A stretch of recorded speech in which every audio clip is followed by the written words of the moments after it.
RDC, Kinshasa, précisément la capitale.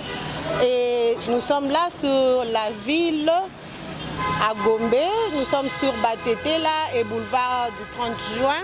Nous sommes dans l'enceinte du ministère, du grand ministère, pas n'importe quel ministère, ministère de l'Agriculture et Sécurité alimentaire.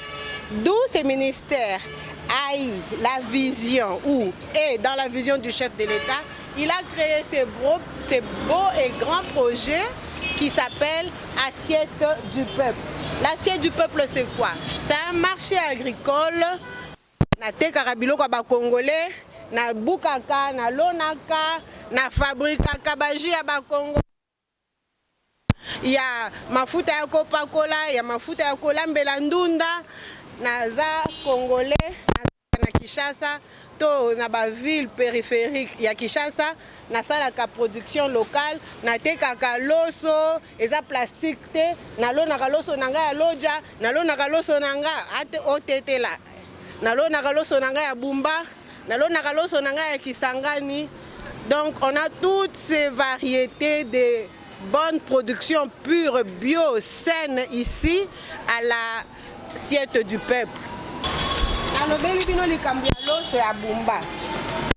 Riz parfumé bio, produit à Kinshasa. Omoni,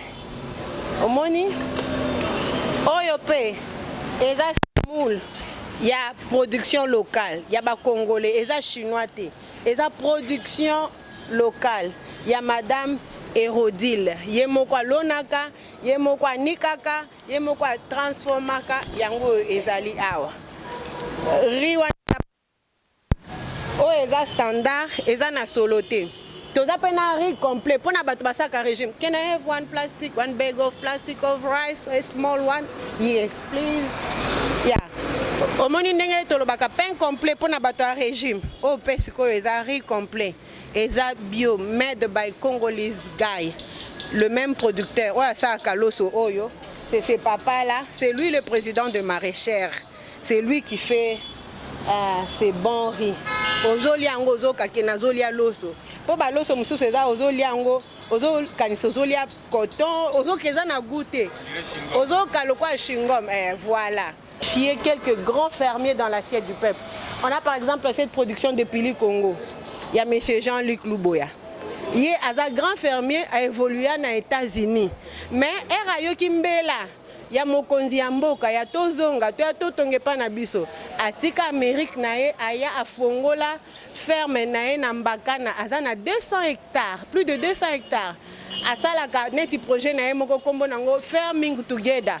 Coopérative au KSDA bango pe ba wutikaka na poto baye basali bilanga na bango awa bazana ba poto na bango bazosala baloni baniki batie na bambalage yango ezali pona bana bazala bonne santé po okolesa bana biloko oyebi composition na gote oyebi nanya sala ki yango te. Donc sécurité alimentaire eza garantie.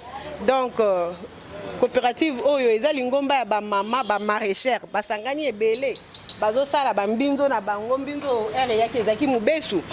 Mais après quelques jours bazu ba transformer yango ekauki. Mbinzo eza transformer wapi? Bango moko bazana maison na bango awa na Safricas, bazana adresse na bango na Safricas, place basala musala na bango. Na moni ba osala pe na ba l'huile na bango. Eza huile à base ya posé. Donc eza ba fabrication locale moko vraiment oyo ezo salisa nzoto.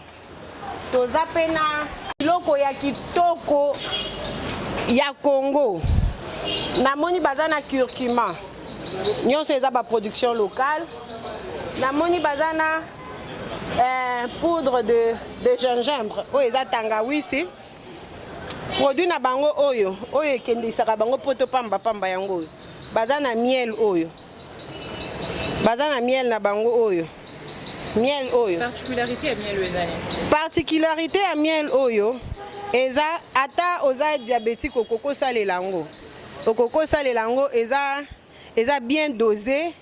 Eza na mélange ya sucreté po bato mususu ya bikolo mususu bakoma kokosa biso bakozwa miel batie sukali ebele eza lisusu miel te alors que oyo eza naturel oyo eza pur oyo eza vin ya misili basali yango na misili biso nyonso toyebi misili omona ke eza biloko moko mystifie te po biloko mususu okomela to olie ozomituna na lie nini na meli nini te aza pe enregistré awa na ministère ya agriculture aza identifié toyebi bilanga na ye toyebi maison de production na ye donc eza vraiment sécurisé tokendaka kotala bango quand on a le temps quand on peut donc aza na diversité ya baproduit toza pe na production ya mabele cop oyo mabele cop boyebi mabele cop baza coopérative munene basalaka bamerveille ebele biloko na bango eyaki ebele esili kala mingi te na sur la semaine prochaine bakoya lisusu na production mususu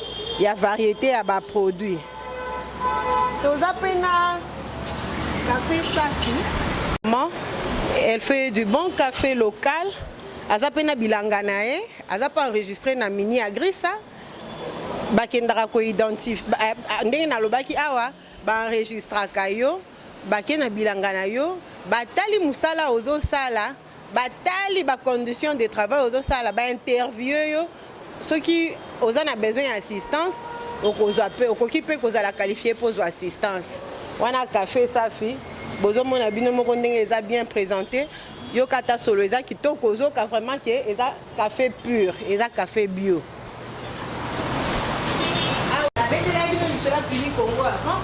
Pili Congo produit phare na bango yango yo eza piment de Cayenne eza poudre de feu eza pilipili oyo eza vraiment bien pour la santé et facilite la digestion et facilite la circulation sanguine eza vraiment piquante batu bayebi yango te bakobanga baba pilipili na bino ezoswate or eza na ba merveille ebele soko komi ata na internet piment de Cayenne Cayenne pepper okomona ba bien fait nango yo moko okomona ke osombi pilipili ya bien on le fait en poudre awa tozana grand producteur na biso monsieur Dozi je préfère ye moko aloba. Oui, je suis monsieur Dozi Kuteka. Je suis entrepreneur, je suis chef de mon entreprise Donatir. Je suis chercheur indépendant dans la transformation des produits agroalimentaires et la fabrication.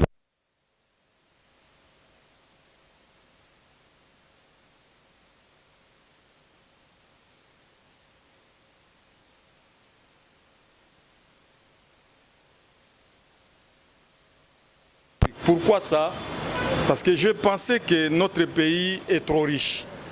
Avec les 80 millions de terres arables où nous avons tout les potentiels que Dieu nous a donnés, mais inexploitables. Alors, je me suis retiré un peu dans mes recherches. Aujourd'hui, je fabrique plus de 300 produits agroalimentaires. Quelles sont les particularités de ces produits? Ce sont d'abord des antioxydants très puissants. Ça booste des anticorps et ça remonte le système immunitaire. Donc, ce sont des alicaments, sont des compléments alimentaires, sont des médicaments, je peux dire. Alors, quels sont les principaux défis que vous rencontrez? Bon, les difficultés que nous rencontrons, nos produits ne sont pas connus. Vous savez, chez nous ici en RDC, tout ce que nous consommons, ça provient de l'extérieur, de l'étranger. Nous importons tout ce que nous consommons, disons. Alors, moi, j'ai fait l'exception avec la fabrication de nos produits naturels. J'ai imité, j'ai ramené ça au niveau international. C'est comme les mêmes produits que les autres nous en fabriquent. Alors, les difficultés, nos produits ne sont pas connus. Et les produits, nous avons des problèmes des équipements, des machines. Tout ce que vous voyez là, je fabrique ça à main, hein? Je fabrique ça artisanalement. Je n'ai aucune machine. Vous allez voir, les emballages de savon sont des fruits. Je fabrique beaucoup de produits à base de fruits. Nous avons nos fruits qui est inexploitable. Nous avons le papaye. Je fabrique les savons à base de papaye, je fabrique les savons à base de curcuma, les savons à base de tomates, les savons à base de riz, les savons à base de concombre, les savons à base de safou. Et il y a même un produit que j'ai immortalisé, Agrifachi, que vous allez voir là-bas. Parce que notre président, c'est parmi les présidents qui a un accent sur l'entrepreneuriat. Donc, nous avons les savons à base de pastèques, les savons à base d'ananas, les savons à base de gombo, dongo, les savons à base de miel.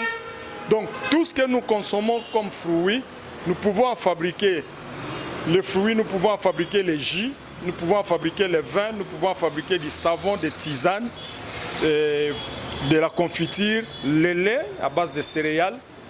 Donc c'est ça la richesse que nous avons. Alors un message à ceux qui vous suivent, peut-être les autorités de la ville, peut-être aussi la population. Bon, d'abord je lance un message au gouvernement de mettre un accent sur nous les chercheurs, nous qui se battons nuit et jour pour produire le meilleur de nous-mêmes. Vous allez voir tous ces produits, c'est moi qui fabrique. Ça ne vient pas de l'extérieur, ça ne vient pas de l'étranger, mais c'est un Congolais qui s'est sacrifié pour fabriquer tout ce que vous voyez, les huiles essentielles. Nous avons les huiles de safou, c'est très bon pour la peau. Nous avons les savons de safou, c'est très bon pour la peau. Nulle part ailleurs vous allez trouver ces produits. Et à l'extérieur, quand je voyage dans d'autres pays, le Congo est primé. Parce qu'on voit parmi les rares chercheurs qui présentent toutes ces gammes de produits qui ne sont jamais présentés nulle part ailleurs. Donc au gouvernement, c'est de nous appuyer, qu'ils mettent un accent sur la recherche, sur la valorisation de nos produits naturels, qu'ils nous dotent des équipements et que nous pouvons en créer. Je prends le président au mot, le président Fachi au mot, en disant que je ferai des jeunes entrepreneurs congolais des millionnaires. C'est avec quel mécanisme si ça ne pouvait être que ça? Avec ça, ils pouvaient en faire des millionnaires, des jeunes entrepreneurs congolais des millionnaires, en créant des entreprises par rapport à tous les produits que nous avons ici. Ce sont des produits agricoles qui pourrissent dans des forêts, qui ne subissent pas de valeur ajoutée. Mais moi, je leur ai donné une valeur ajoutée aujourd'hui. Ça répond à la santé des gens. Les difficultés que nous avons, et les conditions de travail. Pour nous, surtout babima, normalement il fallait légumes et tonda ao, fruits et tonda ao, jupe et tonda ao. Mais malheureusement, tu perds déjà bon et belé. Pourquoi ça les eaux chauffées? Ça les eaux chauffées, pourquoi ce n'est pas dans les normes? Normalement, un magasin de fruits and veg, un magasin de fruits et légumes doit avoir des bons conditionnements d'air. On doit normalement cloisonner, climatiser. Là, nous sommes aussi exposés à la poussière. C'est-à-dire, on peut bon nettoyer. Toute la poussière des BTT là finit sa course ici à l'intérieur. Donc, les autres peuvent ça passer. Ba maraîchère bazalaka awa ebele na ebandeli mais balinga suko yate pourquoi po biloko ezo chauffer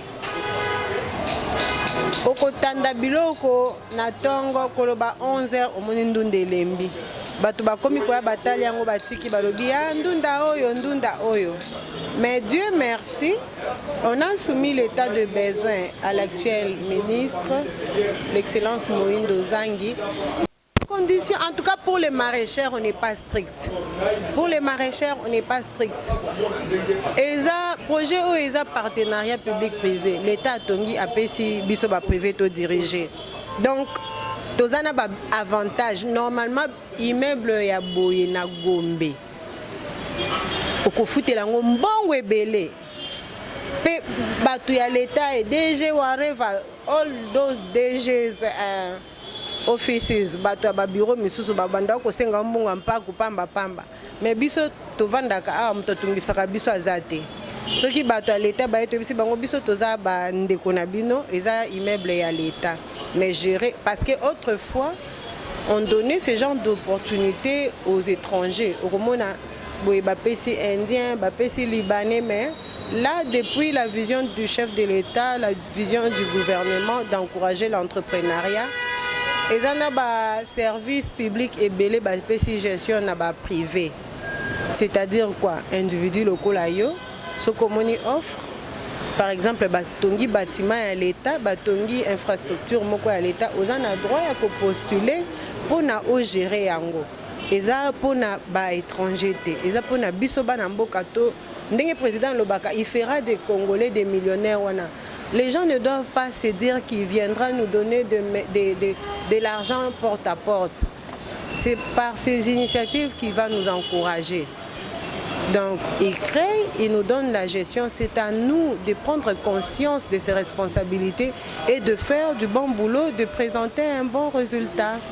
Alors, pour finir vraiment, message message n'a qu'au lancer un chef de l'État et ça au PC nous merci pour l'initiative parce que ça c'est un bijou. Ça c'est un bijou, c'est sur le boulevard. Comme j'avais dit tantôt, avoir un endroit comme ça sur le boulevard, ça ne coûte pas les yeux, ça coûte très cher, hein? C'est très cher. Et cette opportunité, eh bien, ça permet à nos producteurs de savoir exposer nos produits, nous faire découvrir au monde et au public congolais, précisément quinois, de voir ce que nous produisons. Donc, nous saluons vraiment cette initiative et notre souhait est qu'il y ait assiette 1, assiette 2, assiette 3, assiette 4. Parce que tozomona bato bamboka mususu baza awande na lobaki tanto bazoteka biloko conservation nango toyebi te conception nango to préparation nango on ne sait pas ce qu'on nous met dedans, on ne sait pas ce qu'on mange. Autrefois non, on n'avait pas de cancer au Congo comme actuellement. Il y a des enfants même qui meurent de cancer pour bazolianini, bazomélanini. Il y a des jus par exemple qui n'est pas comestible. Ils ont circulé na bawenze na biso alors que biso moko bomoni ba merveille ba jus na laxibino. Donc l'État a encouragé l'initiative oyo alemba biso te c'est vrai toza lokwa bana toza na ba caprice on n'est pas parfait toza na ba mbeba na biso toza nango na ba faille na biso toza nango. L'État alemba biso te, l'État a encouragé biso à améliorer ba conditions de travail na biso, ba état de besoin na biso ko banda na fermier. Considérer petit producteur, hein? Car la coopérative atteint un individu paix, ce qu'il et qu'ils a bien présenté. Kolandela na ba interview de Bossaliboé, ba état de besoin et puis qu'octroyer ba subvention pour se prendre en charge à ça la production dans les normes pour produire comme bien sur le plan national et voire même dans le futur sur le plan international. Pour na ba maman maraîchère balembate oeza assiette 1 bien sûr ngana zo yo capacité pour na bango parce que la plupart bavanda musika ba se précipiter vraiment te baya awa assiette ya changu ekobanda kalate biso tokolandela biso tozo solola na bakonzi tokolandela vraiment pour qu'assiette ya changu efungwa mambangu mbangu assiette ya lukunga efungwama assiette ya moamba efungwama hein? Il faut vraiment ba assiette efungwama partout to battre record na ba étranger ba envahir l'économie na biso. C'est bien de se plaindre mais ça c'est une voie de sortie. Ça c'est une voie de sortie que l'État a offert, que l'État a mis en notre faveur. Donc ne nous décourageons pas, soyons patients. Mboka Ezaki n'a pas de problème ébélé. On y va mollo mollo, mais sûrement, étape par étape, cette initiative, je la resalue encore. Je dis vraiment merci à l'excellence Moïndo Nzangi pour son équipe qui est venue m'interviewer et qui a pris en considération. Je l'ai vu aussi moi-même, l'excellence Moïndo Nzangi, on a eu à échanger et il a promis de nous aider, de nous accompagner à améliorer d'abord cette assiette 1 et très bientôt on pourra parler de l'assiette 2, 3, 4, 5 Voilà, j'avais dit qu'on allait finir par une question de curiosité. Allez-y. Nous vendons au prix du marché. Les gens ne doivent pas paniquer. Oh, bah tiens, la vitrine. Ezana Gombe. Pas côté. On a un petit frais au Tofutaka. Donc, c'est vraiment normal parce que entretien, il faut ça la main, nettoyer, il faut bafutama, il faut moins contribution. Et ça vraiment moindre. Ndé en wana awa, ceux qui ba producteur ba na ba produit na bango, et tout ça ça bango interview to beta accent sur le prix. Au moins ndé ba komi que ça wenze ya ba peuple yo yo te kabilo no cher à ndeni. Donc to te kakabilo qu'on a pris à wenze pour loyer exact. To futaka moi taxe moko mukie kaka awa par rapport à emplacement tozana ba toilette à kitoko tozana emplacement ya bien donc ils ont vraiment avantageux ils ont vraiment bénéfique aux en raison ya ko chauffer te pour moni yango eza gombe soko yo tie biloko no cher et vanda mto sombango te. You are welcome. Minitoyo, chef de l'État à télévision assiette du peuple. L'assiette du peuple, ezali ko regroupé, eza côté biloko nyonso bio. J'ai bien dit biloko nyonso et ko oluka huile, oluka miel, oluka je ne sais pas moi loso, maïs, tout ce que vous pouvez avoir besoin. Bo tengeli nango bozango koluka besoin, venez na assiette fiscale, na prix l'assiette du peuple, na prix c'est au prix du grand marché s'il vous plaît. Toza na ville, biloko nyonso baza côté ka ba produit assiette du peuple, ezali na prix du grand marché. Toujours dans l'idée, il y a qu'au créer l'emploi par les chefs de il y a qu'au bongisa social ya peuple, mingi mingi li boumou ya peuple. Inde ba télébiso assiette du peuple pour na ko satisfaire na ba na biso. L'assiette du peuple zo somba na prix ya wenze. C'est-à-dire nous somba ka fufu na wenze, nous somba ka madeso na wenze, nous somba ka miel, mafuta. Donc oui la biso au végétal, qu'est-ce que je peux dire local. Matungulu, lembi, tout ce que vous avez besoin. Nous connaissons surtout que ça la rapona. Quand même ici la vie est la complexe du jour au lendemain. Il y a un moment où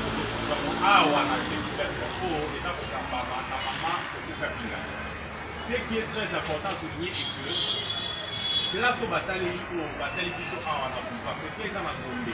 Parce que nous avons peut-être dans les prochaines années. Vous allez retrouver ces mêmes produits au même prix, mais je ne sais pas